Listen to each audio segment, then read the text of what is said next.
Ni siku nyingine tena tunakutana katika chaneli yetu pendwa kabisa ya urushaji wa taarifa mbalimbali za kimichezo, lakini pia burudani. Sasa kama ndo mara yako ya kwanza kabisa unaungana nasi, ni kushauri jambo moja na la msingi kweli kweli. Unatakiwa kusubscribe channel yetu ili uwe mtu wa kwanza kabisa kujipatia taarifa nyingi, taarifa kemkem pindi ambapo tunakuwa tunaziachia.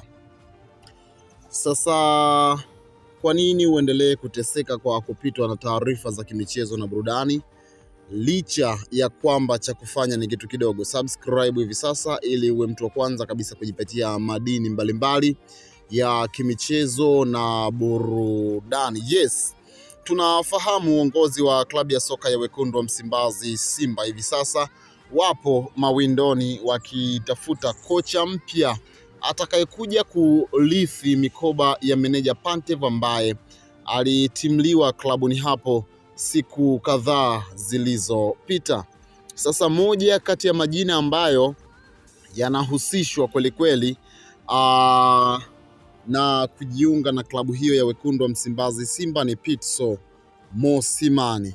Pitso Mosimane ni kocha wa kimataifa raia wa nchini Afrika ya Kusini ambaye ubobevu wake na udhoefu wa kufundisha soka hapa barani Afrika ni mkubwa kweli kweli.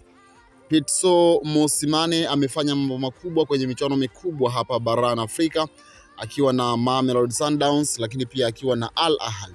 Huyu ni mshindi wa ligi ya mabingwa barani Afrika mara 4 tofauti.